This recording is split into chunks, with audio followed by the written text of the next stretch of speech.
ያኛውም እምነት እኔ ትክክል ብሎ ይሰብካል። ማን የሚሰብከው ነው? ክርስቶስ። ማን የሚሰብከው ክርስቶስ ነው? ትክክለኛው ክርስቶስ። የክርስቲያን ነፍስ የክርስቶስ ሙሽራ ናት። አንድ ሰው አመንዝራ የሚባለው ከሚስቱ በላይ ሌላ ሴት ስትጨምር ወይም ከባሏ በላይ ሌላ ወንድ ስትጨምር እንደሆነ ሰው ነፍሱን የዲያብሎስ ውሽማ ያደረጋትለት አመነዘረ ይባላል። ነፍስ የእግዚአብሔር ሙሽራ ናት። የእግዚአብሔር ሙሽራ ናት። በዚያ ላይ የእግዚአብሔር ሙሽራ ስትሆን ባልና ሚስት በአንድ ምንጣፍ በተቀደሰ ምንጣፍ እንደሚኖር ሁሉ ክርስቶስና የሰው ነፍስ ልክ እንደ ቅዱስ ጋብቻ የተቀደሰ መኝታ ወንጌልን ማህፀን አድርገው ክርስቶስና የክርስቲያን ነፍስ ይገናኛሉ። የሚወለደው ልጅ ስነ ምግባር ይባላል። ቅድስና ጸነስነ ሐመምነ ወወለድነ ያለው ኢሳይያስ ይሄንን አቤቱ አንተን ፈራንና ጸነስን፣ ምጥም ተያዝን፣ ወለድን ይላል። ጸነስን ያለው ቃሉን ነው። ምጥ ያለው ቃሉን ለመጠበቅ የምንቀበለው መከራ ነው። ወለድን ያለው ከኛ የሚገኘው ትሩፋት ነው። እንዲህ አድርገን እንወልዳለን። ሁሉ የማይወልድ ደግሞ ሰው መውለድ አለበት ነው፣ ሌላ የለውም። መውለድ አለበት። ሁላችንም ሰው በትዳር ሁሉም ሰው ላይወልድ ይችላል። በሃይማኖት ግን ሁሉም ሰው ይወልዳል። በሃይማኖት ሁሉም ሰው ይወልዳል። ከቃሉ ጋር ናችሁ። እግዚአብሔር ከሁላችን ጋር ይሁን። ስለዚህ ነፍስ የክርስቶስ ሙሽራ ነፍስ ሆይ ክርስቶስን ፈልጎ ማግኘት ካቃተሽ ትክክለኛው እውነተኛው መድኃኔዓለም የትኛው ነው ካልሽ የትናንትናዎቹ የነገሩሽን ያዥ። የትናንትናዎቹ ያመለኩት ክርስቶስ ያ ነው እውነተኛው። እነዚህ ያመለኩት ምክንያቱም ለምሳሌ አሁን ይገርመኛል። ዮሐንስ ወንጌል ምዕራፍ 10 ላይ ኢየሱስ እኔ በር ነኝ ብሏል ብሎ የሚጠቅስ ሰው ዮሐንስ እንደሚያመልክ አድርጎ ክርስቶስን ካላመለከ ይሄ ሰው በእርግጥ ከሃዲ ነው ማለት ነው። እንደጠቀሰው ሰው አድርጎ መከተል አለበት። በእርግጥም በክርስቶስ መንገድ የሄዱትን የተከተለ ይደርሳል። ስለዚህ ነው ሰንሰለት ተብሎ የተጠራው። ለዚህ ነው ከዚህ ተቆርጦ ከወጣ። ስለዚህ የእግዚአብሔር ቤተሰቦች እስከ መጀመሪያው ክፍለ ዘመን እስከ ሁለተኛው ክፍለ ዘመን ያለውን ጠብቃ የምትኖር ቤተክርስቲያን ናት። ኦርቶዶክስ ተዋሕዶ ቤተክርስቲያን መጽሐፍ ቅዱስን የምትሰብክ ብቻ ሳትሆን መጽሐፍ ቅዱስ እውነት ለመሆኑ ምስክር ሆና የቆየች። ዛሬ ሰዎች የሚያጣምሙትን መጽሐፍ ቅዱስ እንኳን መጽሐፍ ቅዱስ ነው ብላ ቆጥራ ያቆየቻቸው እሷ ናት። ይሄ ነው ሰንሰለት የተባለ የደጋ ውሃና የቆላ ውሃ የተባለ ደጋ የተባሉ ሐዋርያት ነቢያት ናቸው። ደጋ የተባሉ በደጋ ቃጠሎ የለም የኃጢአት በረሃ የሌለባቸው ስለሆኑ ነው። የሕይወት ውሃ ክርስቶስን ጠጥተው የለመለሙ ስለሆኑ ነው። በዚህ ምክንያት ደጋ ይባላሉ። በረሃ የተባለ ደግሞ ይሄ ምንም የምግባር ልምላሜ የሌለበት ወይ ከጥላው አያስጠጋ፣ ወይ ዛፉ ተቆርጦ ቤት አይሰራ፣ ወይ ፍሬው ተለቅሞ አያጠግብ፣ ለምንም የማይጠቅም እሾህ ብቻ የሆነ ዛፍ አለ። ወይ መጹጡ አይጠቀም፣ ወይ ጸሎተኛ አይደለ፣ ወይ ካህኑን አይቀድስ፣ ወይ አግብቶ የተከበረ ትዳር አይዝ፣ እያውደለደለ ዘመኑን የሚጨርስ ሰው አለ። እንዲህ ያለው ሰው በረሃ ይባላል። ግን ይገርማችኋል፣ እግዚአብሔር ቸር ነው። የደጋው ውሃ ከቆላ ሲደርስ ውሃነቱ እንደማይለወጥ እግዚአብሔር ለሐዋርያት የተናገረውን ቃል ሳይለውጥ ከበረሃዎቹ ከኛ እንዲደርስ አደረገ። እኔ ይገርመኛል አንዳንድ ጊዜ፣ ሁልጊዜም ይገርማል እንጂ አሁን እኔ የምናገረው ቃል የሚደንቀው እግዚአብሔር የሰበከው ቃል መሆኑን ክርስቶስ እውነት እውነት እላችኋለሁ የሚለውን ቃል እኔ ኃጢአተኛ ሆኜ ስናገረው ቁጭ በል ብሎ አለማስቀመጡ ይደንቀኛል። ሐዋርያት የሰሙትን ቃል እናንተ መስማታችሁም ይደንቃል። በዚህ ታድለን ማለት ነው።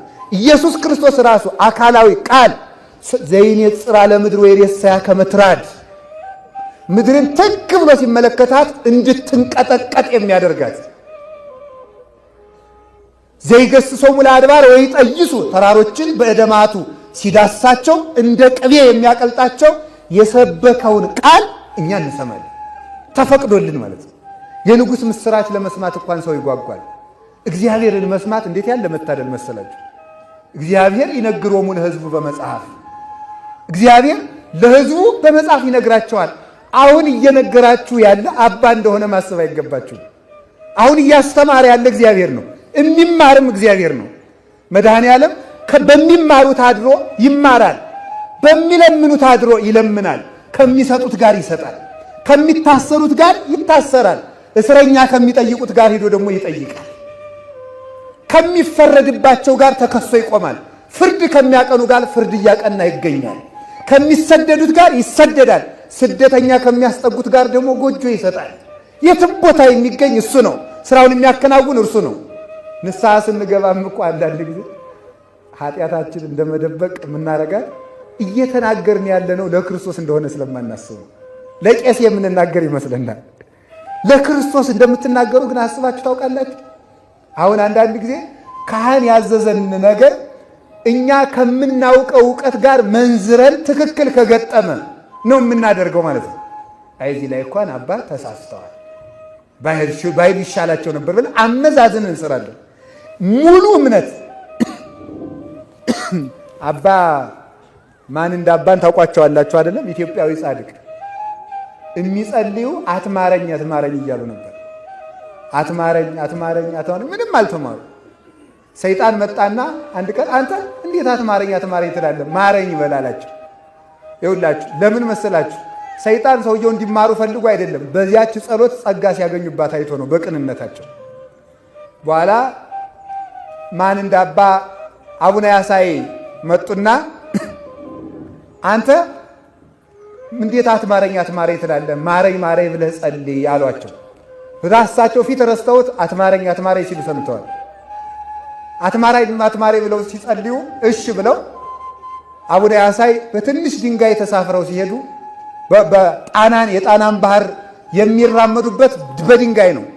እንደ 2 ክንድ እንኳን የማትሞላ ድንጋይ በዚያች በባህሩ ላይ ወዲያና ወዲህ ይላሉ። ተልኮ ሲፈጽሙ ጀልባ ይሰሩ። እግዚአብሔር ከኛ ጋር ሲሆን ፀሐይ፣ ጨረቃ፣ ከዋክብት ሁሉ ዘመዶቻችን ይሆናሉ።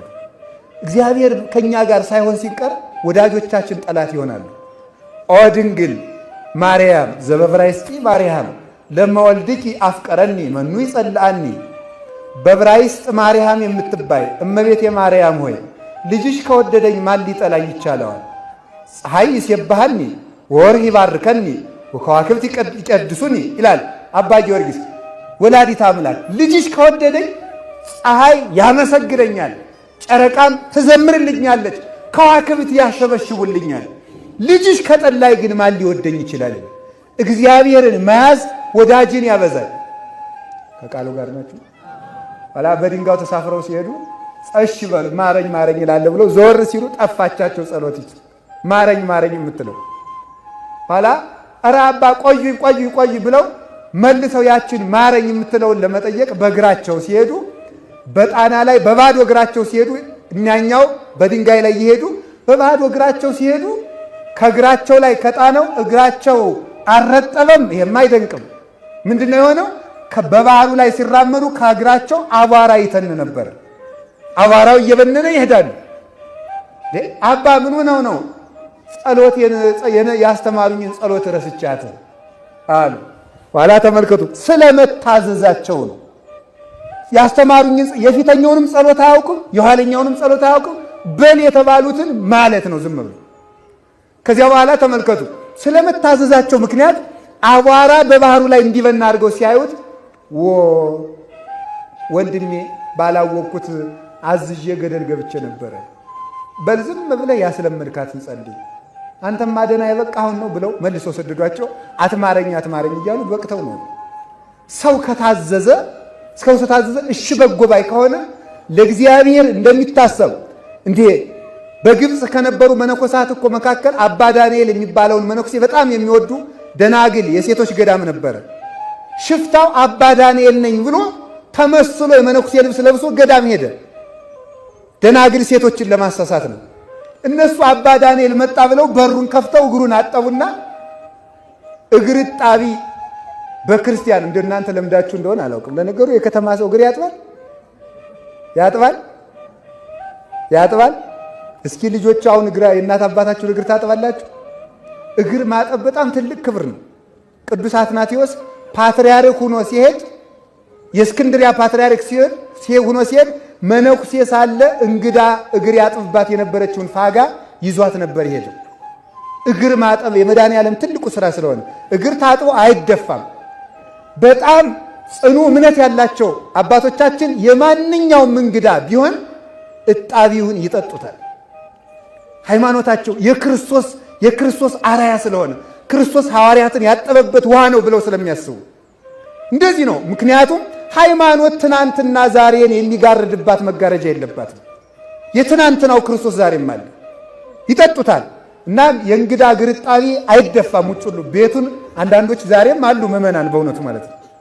የእንግዳ እግር አጥበው ቤታቸውን የሚረጩት ኋላ ሲረጩት እነዚያ መነኮሳት ከሴቶቹ መነኮሳት አንዷ የታመመች ነበረችና ሲረጯት ብድግ ብላ ብዙ ጊዜ የአልጋ ቁራኛ ሆና የነበረችው ተነሳች።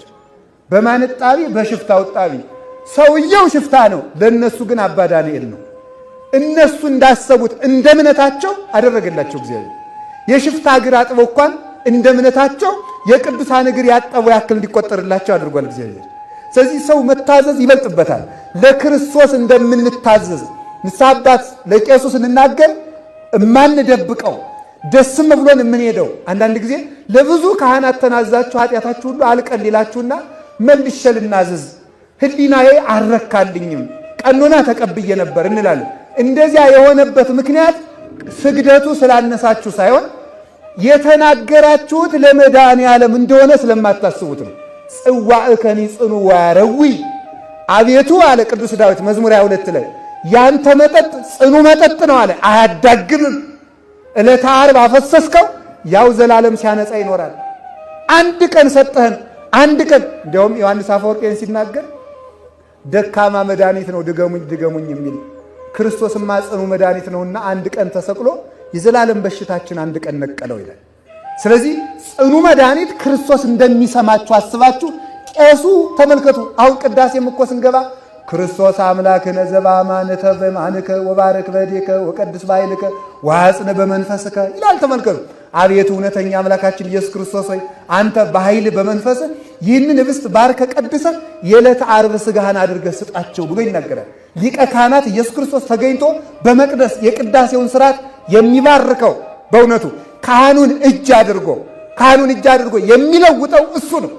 ስርየትን የሚሰጥ የሚያከናውን መድኃኔዓለም ነው። እንደ ድሮው ተልኮ ውጣ ውረድ የለበትም። የካህኑን እጅ አድርጎ በካህኑ ስልጣን የሚያከናውነው እሱ ነው። ለክርስቶስ እንደምንናገር ካሰብን ዛሬ ቀረ እንጂ ድሮ እኮ ጳጳሳትን ማየት፣ ካህናትን ማየት፣ ዲያቆናትን ማየት ብርቅ ነበር። ዛሬማ እንዲያው ግሩም እኮ ነው። እኔ አንድ ጊዜ ልንገራችሁ። መጀመሪያ አዲስ አበባ የመጣው ዕለት ቅድስት ማርያም አካባቢ ነው። መጀመሪያ ስመጣ ነው ከገጠር ወደ ጉባኤ በዚህ ስመጣ ሁለት ወጣቶች ተሰብስበው እየሄዱ ቆይ እናንተን ብለው ተፍተውብኝ ሄዱ። ምን እንዳረኳቸው ሲጀመር አያውቁኝም። ስለዚህ በመነኩሴ ተባሽቃቸዋል ማለት ነው የከተማ ሰዎች አይደል? እግዚአብሔር የቻለን ግን የተመሰገነ ይሁን። አንዳንድ ጊዜ ግን እኔ አንድ ነገር ልንገራቸው። ቆይ ለእናንተ ኃጢአት የፈቀደ እግዚአብሔር እኛን ብቻ የሚከለክል እግዚአብሔር አለ? እናንተ ስታበነዝሩ እንግዲህ አቡናችሁ ማትቆጡ። አሁን እኔ አያድርገውና ቆቤን ብጥል ይሄ ሌባ ሲያጭበረብረን ኑሮ ብላችሁ በድንጋይ ትደበድባላችሁ። እናንተ ሚስታችሁን ስትፈቱ ማን ይደብድባችሁ? እናንተ ስትሰቅሉ ማን ይውገራችሁ? እናንተ ስትሰርቁ ማን ይውገራችሁ? አንድ እኛ ያጠፋለት ያዙ ይልቀቁ ትላላችሁ። ምን አባት አለን ትላላችሁ። ምን ልጅስ አለ? ተያይዘን እኮ ነው የከሰርነው። እናንተ ጥሩ እናት ሳትሆኑ ጥሩ ልጅ እንድንሆናችሁ ትፈልጋላችሁ? እናንተ እኮ ነው የወለዳችሁን። ካመንዝራ ትዳር ጥሩ መነኩሴ እንዲወጣ ፈልጋችሁ ነው? ከሌቦች ባለትዳሮች ጥሩ ጳጳስ እንዲወጣ ትፈልጋላችሁ? ከክፉና ከቀማኛ ሕዝብ ጥሩ ዳኛ እንዲወጣ ትፈልጋላችሁ? ሰው የዘራውን ነው የሚያጭደው። ሌባ መነኩሴ እንዳይኖር ከፈልጋችሁ ሌባ ባለትዳር አትሁኑ። መነኩሴ የትዳር ውጤት ስለሆነ የተቀደሰ ሕዝብ የተቀደሰ አባት ያፈራል። የረከሰ ሕዝብ የረከሰ መነኩሴ ያፈራል። ማሰብ የሚገባችሁ እሱን ነው፣ ራስን መቀደስ እና ካህናት ደግሞ እውነቴን ልንገራችሁ፣ ዲያብሎስ ሰውን ሊያጠፋ ሲፈልግ መጀመሪያ የሚያስጠላ ክህነትን ነው የሚያስጠላ። ካህናትን እንድንነቅፍ ያደርጋል። አንድ ነገር ግን የምታስታውሉ ልንገራችሁ፣ እኛ ይፈረድብናል እንጂ የፈለግን ኃጢአተኞች ብንሆን ግን ለእናንተ መዳን ግን እንሆናቸዋለን። እኛ ይፈረድብናል፣ እኛ ግን አይለቀንም። ብዙ ከተሰጠ ብዙ ይጠበቅብናል። እናንተ ግን ማንኛውም ካህን ያድናቸዋል። ምን ጨነቃችሁ? ደግሞም እኮ እውነት ለመናገር የከተማ ሰው ካህናቱንም ያበላሻችሁን እናንተ ናችሁ። አዛኘን። እኛ ቢራ አናውቅ ነበር፣ ሽቱ አናውቅ ነበር፣ መጠጥ አናውቅ ነበር። ያስለመዳችሁ እናንተ የከተማ ሰዎች። በተለይ የአዲስ አበባ ሰው ገዳም ትሄዱና ለመነኮሳት ቋንጣ ቀጥቅጣችሁ እየወሰዳችሁ ያለመዱትን ሽቶ እየወሰዳችሁ አበላሽታችሁ ከገዳም እያወጣችሁ ከቤታችሁ እያመጣችሁ ለየግላችሁ አንዳንድ መነኩሴ እያበጃችሁ እርጩልኝ እያላችሁ እናንተ አይደላችሁም ገዳሙን የፈታችሁት? ገንዘብ ገዳማት በህብረት የሚኖሩትን የጠቀማችሁ እየመሰላችሁ በአንድነት የሚኖሩት ገዳማት እኮ በገዳም ውስጥ መርፌ እንኳን የግላቸው እንዲኖራቸው አይፈቀድም። መርፌ ግን እያንዳንዱ መነኮሳት ብር እንዲያከማችሁ አድርገን ገዳማት እንዲፈቱ እየወሰዳችሁ እየሰጣችሁ የምታበላችሁ እናንተ ናችሁ። መልሳችሁ የምትፈርዱም እናንተ ናችሁ። ግሩም ነው እኮ የከተማ ሰው ምን አለበት? አብልታችሁ ትፈርዳላችሁ። ገልግላችሁ የምታበሉ እናንተ፣ ሆዳም የምትሉም እናንተ ናችሁ። እውነቴን ነው። እኔ ዛሬ እናንተን ነው የምሳደብ፣ እኛን አልሳደብም። ስለዚህ ራሳችሁን ማስተካከል አለባችሁ። ፈራጆችም መሆን የለብንም። ለዚህ እኮ ነው በእውነት መጽሐፈ መነኮሳት መነኩሴ ከሰው ቤት ሄዶ እግሩን አይታጠብ የሚለው። እግሩን ሲያጠቡት ቀጭን ቢሆን አባታችን ጸሎተኛ ናቸው ይሉሃል። ወፍራም ከሆነ ኧረ እኒ መነኩሴ ተኝተው ነው እንደሚበሉ ይላል። እንዲሁ ችግር እኮ ነው ያለም ማለት ነው። ስለዚህ አትታጠብ ይላል በእውነቱ። ሂደህም ምዕመናን ቤት አትብላ። ስትበላ ብትበላ እኔ ያልሆዳም ናቸው እንዴ፣ ባትበላ ደግሞ አልጣፍጣቸው ብሎ ነው እንዴ። በጣም ችግር ነው በእውነቱ ማለት ነው። አስቸጋሪ ነው። ስለዚህ አይደል ሰዎች ግጥም አድርጎ እንኳን ሲበላ ብታዩት፣ ካህናት ሲሰክሩ ብታዩት ሕያው እግዚአብሔር ያውቀዋል። ለምን እንደምለው እኔ ለማንም መነኩሴ ወይም ለማንም ካህን ጠብቅና ለመቆም ወይም ቤተ ክህነትን ለማከባበር አይደለም፣ ለራሳችሁ ድነት ብዬ ነው የምነግራችሁ። እሱን እግዚአብሔር ያውቀዋል። ለምንድን ነው እንደዚህ የምለው?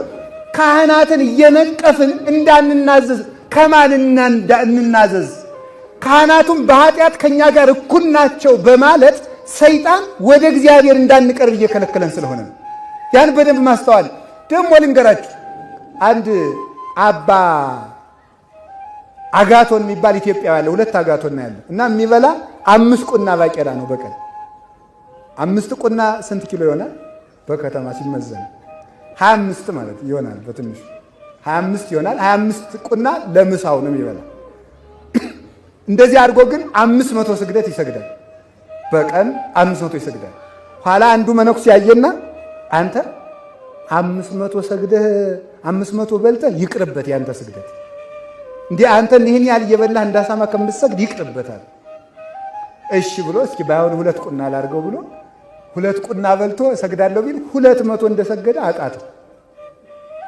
ኧረ ጌታዬ ደከመኝ፣ ስግደቴን እወዳት ነበረ ቢለው ዝም ብለህ 5 ቁናህን እየበላህ 500 ስገድልኝ አለው እግዚአብሔር። ዝም ብለህ ስገድ፣ ዋና ተጋድሎህን አታቁ፣ ራስን ጠብቃለሁ። ያኛውንም ሂዶ የራስህን ኑሮ አትኖርም?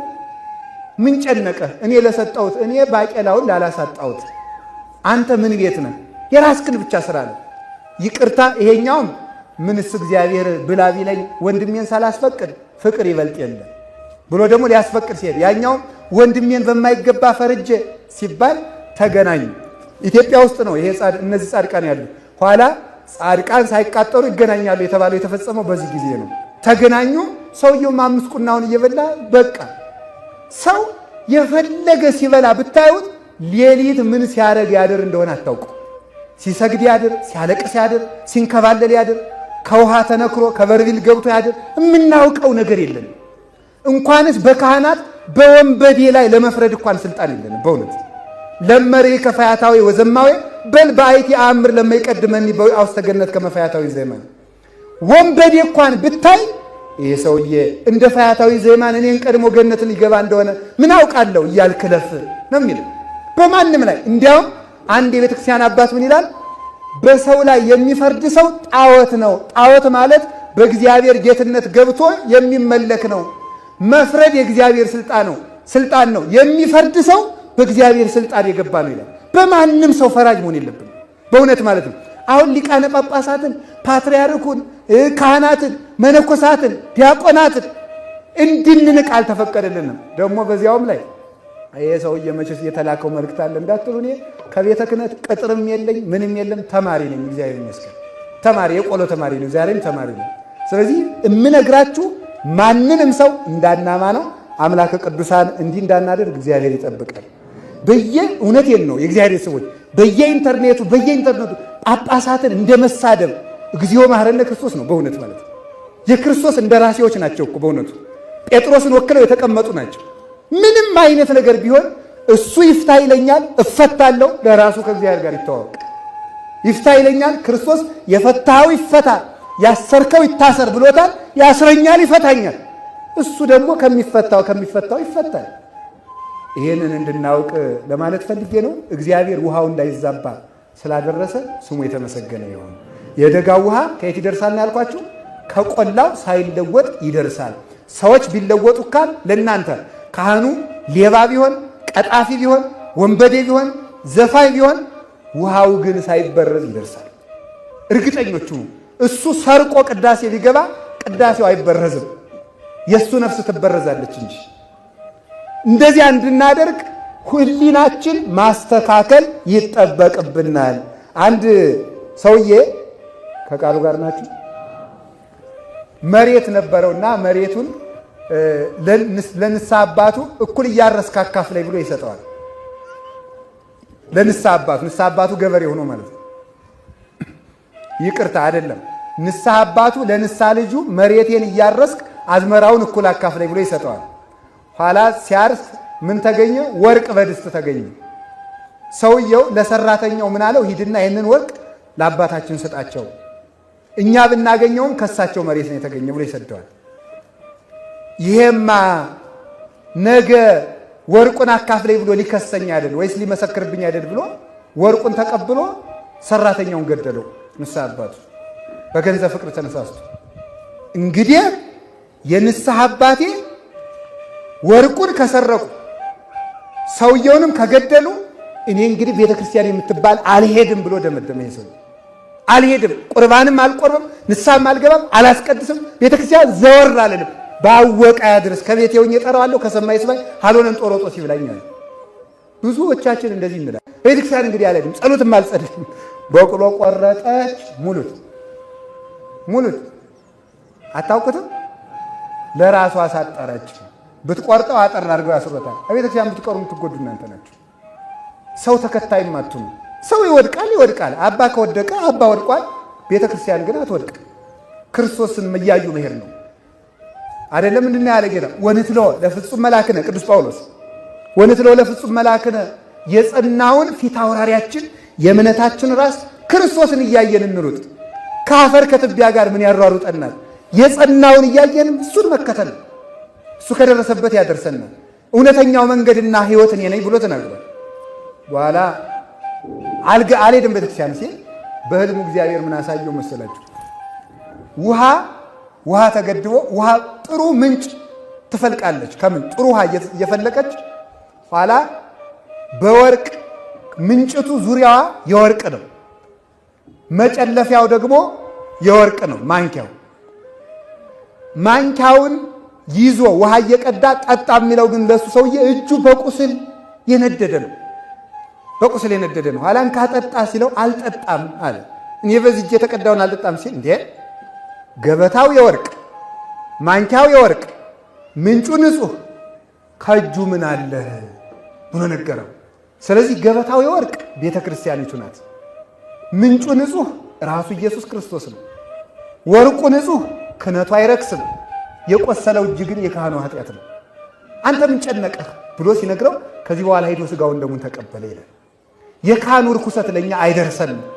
በደላችን ለእኛ ውዘነው እንቀራለን እንጂ ወደ እናንተ አይተላለፍባችሁ በሽታ አይደለም። እናንተ ዝም ብላችሁ ከማንም ካህን ንስሐ ግቡ። ሌላና ልነግረው ፈለጉ ከማንም ሰው ላይ ምልክት ፈላጊ ከምትሆኑ ማንኛውም ካህን ስርየት ይሰጠኛል ብላችሁ አስባችሁ ንስሐ አባት ያዙ። ግን መናፍቅ እንዳይሆን ተጠንቀቁ፣ ይዟችሁ እንዳይጠፋ። ንጹሕ ውሃ እንዲደርስ ያደረገን እግዚአብሔር ይመስገን። የክህነት ሰንሰለትን ትቶ የወጣ ሰው ከደጋ ውሃና ከቆላ ውሃ ይጠፋል። ሌላው በእናት ጡት ይመሰላል እያቸዋለሁ። የእናት ጡት እናት ሁለት ጡቶች አሏት። ቤተ ክርስቲያን ሁለት ጡት አላት፣ ብሉይ ኪዳንና ሐዲስ ኪዳን። እናትን አንድ ልጅ አንዱን ጡቷን ብቻ ቢጠባ በሽተኛ ያደርጋታል። እሱ የማይጠባው ጡቷ ይታመማል። ልክ እንደዚህ ኦርቶዶክሳዊት ቤተ ክርስቲያን አንድ ኪዳን ብቻ የሚቀበል ሰው ይሄ የቤተ ክርስቲያን ሕመም ነው። ወይ ሐዲስ ኪዳንን ብቻ እቀበላለሁ ኦሪት ተሽሯል የሚል ሰው ሕመም ነው። እናት በሁለቱ ጡቶቿ እንድታሳድግ በብሉይ ኪዳንና በሐዲስ ኪዳን ታሳድገናለች። ይሄ ደግሞ ተመልከቱ የመጀመሪያው የመጨረሻውም ልጅ ያድግበታል ማለት ነቢያትም አደጉበት በአንድ ጡት፣ ሐዋርያት አደጉበት ሁለቱም አጣምረው እኛም እናድግበታለን።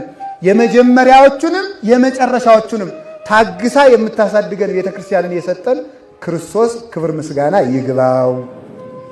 ስለ ሄሬኔዎስ ልነግራችሁ ብዬና ሄሬኔዎስ መናፍቃንን ያሳፈረ መጽሐፍ ቅዱስ እንዳይበረዝ ያደረገ የቤተ ክርስቲያን ጠበቃ የሆነ መናፍቃንን በሙሉ ጠርጎ ያስወጣ የቤተ ክርስቲያን መዶሻ ነው። በረከቱ ይደርብን። ስለዚህ ምን አለ? ኦሪት ወነቢያት ወወንጌል ሰበኩ በክርስቶስ። ኦሪት በሉ ነቢያት፣ እሺ ወንጌል ምን አረጉ በሉ አይዟችሁ፣ ክርስቶስን ሰበኩ። ከኦሪት እስከ ነቢያት ከነቢያት እስከ ወንጌል ድረስ የስብከት ማዕከልም መጨረሻም ክርስቶስ ነው። ክርስቶስን የማይሰብክ ሰባኪ አይደለም። እንኳን ሰባኪ ፍጥረት ራሱ አይደለም። ክርስቶስን የማይሰብክ ፍጥረት ፈጽሞ ሊኖር አይችልም። እባብ እንኳን ሳይቀር ክርስቶስን ይሰብካል። ታውቃላችሁ? እባብ ክርስቶስን ይሰብካል። አንበሳ ክርስቶስን ይሰብካል። ደመና ክርስቶስን ይሰብካል። ሰማይ ክርስቶስን ይሰብካል። ነፋስ ክርስቶስን ይሰብካል። ምድር ክርስቶስን ይሰብካል። ውሃ ክርስቶስን ይሰብካል። ክርስቶስን የማይሰብክ ፍጥረት ፈጽሞ የለም። ለምሳሌ ደመና ውሃ ሲያፈስ ይቀደዳል አይቀደድም? ዝናብ ቋጥሮ ሲንጓለል ይቀደዳል አይቀደድም? መልሱ። አታውቁትም? መልሱ ታውቁታላችሁ? ቆይ አንድ ጥሩ መልስ ላስተምራችሁ። እስኪ አናውቀውም በሉ በሉ በሉ፣ ችግር የለውም በሉ። እንዲህን መልመድ አለብን። እውነቴን ነው። አናውቀውም እስከ ዛሬ ይሄንን አያውቁትም እንዳልባል እያሉ እኮ ብዙ ሰዎች ውሸት እየተናገሩ ህዝብ የሚያደናግሩ ለዚህ ነው። እስከ ዛሬ ድረስ ይችን አልተማሯትም ለካ እንዳንባል እያለ ማለት ነው። አላውቀውም ጥሩ ጸጋ ነው። እውነቴን ነው። ለጎደሎ ብርጭቆ ነው የሚሞላለት እንጂ የሞላው አይጨመርለትም። ሙሉ ነኝ ካልክ እግዚአብሔር ጥበብ አይጨምርልህም። ጎደሎ ነኝ ነው የሚባለው። ስለዚህ ደመና ውሃ ተሸክሞ ይወጣል። በነፋስ ተጭኖ ከውቅያኖስ ተጠልፎ ነው ዝናብ የሚመጣው። በነፋስ ከውቅያኖስ ጠልፎ ያወጣዋል። አትኖ ፀሐዩን አስመትቶ አትኖ በነፋስ ወደ ልጋዝ ሽኖ በረቂቅ ጉም ቋጥሮ ወደ ላይ ያወጣዋል። ያንጓልለዋል፣ ያገማሽረዋል። እንደዚያ ሲል ግን ደመናው አይቀደድም። እይሰጠጥ ደመናሁ ይላል ቅዱስ ያሬድ። ኢዮብም አስቀድሞ ተናግሮታል። እንደዚያ ሲሆን ግን ደመናው አይቀደድም። ዝነብ ባለው ጊዜ ቀዳዳ የሌለው ደመና ዝናብ ማፍሰስ ይጀምራል። ስታዩት ደመናው ጢስ ነገር ነው፣ ምንም የለውም።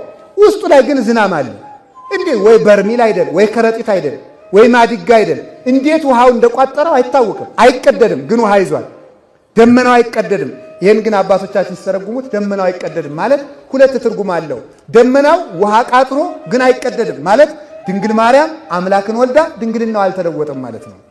ደመናው አይቀደድበትም ማለት የእናቱ ድንግልና አይሻርበትም ማለት ነው፣ አይለወጥበትም ማለት ነው። ደመናው አይከፈልም። ተመልከቱ፣ አይከፈልም። ውሃውን ሲያዘን ተከፍሎ ተፈልጦ ወይም ስቁረት ወይም ቀዳዳ የለበትም። ክርስቶስ ከሁለት አይከፈልም። ሥጋው ይህን ያደርጋል፣ መለኮቱ ይህን ያደርጋል አይባልም። ንነሰ ኢንፈልጦ ለአሐዱ ክርስቶስ አበክሌቱ ህላውያት። እኛ አንድ ክርስቶስን ወደ ሁለት አንከፍለውም። እንደ አምላክነቱ አንቀላፋም። ባህር ገሰጸ። እስኪ ጥያቄ ልጠይቃችሁ። ባህር ላይ ተኝቶ ሳለ ጌታ ይጠይቅ ነበር። ይውላችሁ የከተማ ሰምታችኋል። ከዚህ ያሉት ሰባኪዎች አይቆጡም። የከተማ መምህር አይደሉም። የከተማ መምህር አይደሉም። ጉባኤ ቤት የተማሩ ናቸው። እስቲ የከተማ መምህር በሉ በሉ እንጂ ደግሞ የከተማ ተማሪ በሉ። የከተማ መምህር አስተማርኩኝ ይላል እንጂ ለመያዛቸው አይጨነቅም። ዝም ብሎ አስተምሮ ቤቱን ጭልጥ ይላል። ትርጓሜያችን ነው እንደዚያ የሚለው። የከተማ ደግሞ ተማሪ ከጉባኤ ደርሶ መምጣቱን እንጂ ለመያዙ አይጨነቅም። ዝም ብሎ በቃ ጉባኤ ደርሼ ልምጣ ምን እንደተባለ አያውቅም። እና ይላሉ ክርስቶስ የከተማ መምህር አይደለምና ለበውክሙኑ ይላል። አስተዋላችሁን ይላቸው ነበር ሐዋርያትን። እነሱም የከተማ ተማሪዎች አይደሉምና ፈክር ለነ ይላሉ። እስቲ አንድ ጊዜ ፈክር ለነ በሉ፣ ተርጉምልን ማለት ነው። እነሱ ሳይገባው እንደ ዘመናዊ ተማሪ መሆን የለባችሁም። ሰአሉ ነው ስሰማ ነው። ዘመናዊ ተማሪ ፊዚክስ ወይም ኬሚስትሪ ሲማር ብሎ ገብቷችኋል ሲባል አዎ ይላል። አዎ የሚልበት ምክንያት ግን ለምን መሰላችሁ? አልገባኝም ቢል የቱ ነው ያልገባ ሲባል ያልገባውንም ስለማያውቀው በጣም አስቸጋሪ ነው ማለት ነው። ስለዚህ መደበቂያው አዎ ነው። አሁን እኛም ዝም ብለን አሜን ምኑ አዎ አናውቀው።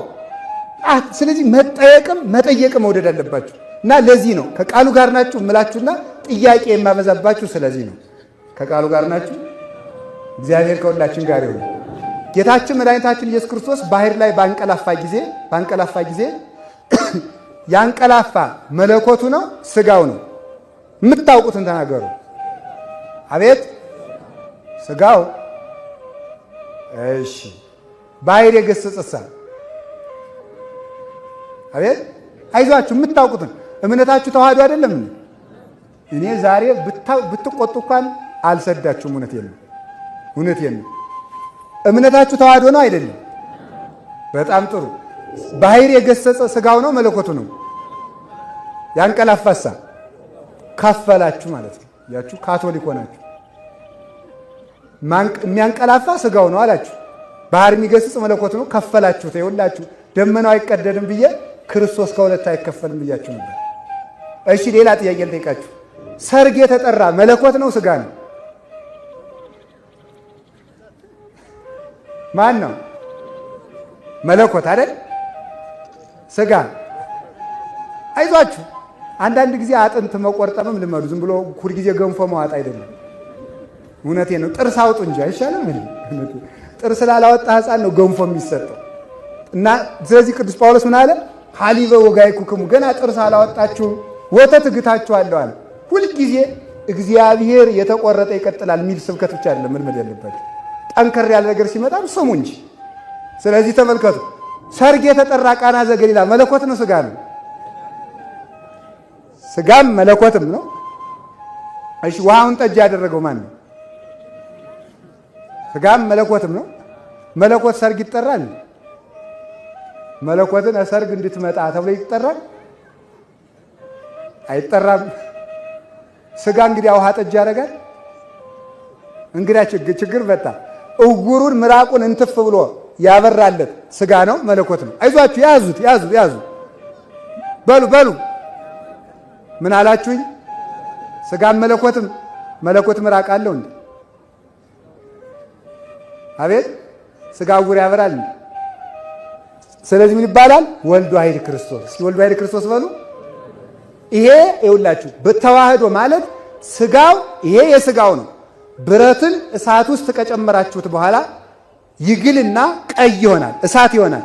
ያን ጊዜ ይሄ ብረቱ ነው ይሄ እሳቱ ነው ብሎ መለየት እንደማይቻል ክርስቶስ በስጋ የሰራውን ስራ ይሄ ስጋው ነው ይሄ መለኮቱ ነው ተብሎ አይከፈልም። እንዲህ ነው የሚባለው። እንኪያስ እንደሚባለው እንደ ሰውነቱ አንቀላፋ። እንደ ሰውነቱ ስትሉ መለኮትንም እየተናገራችሁ ነው አብራችሁ።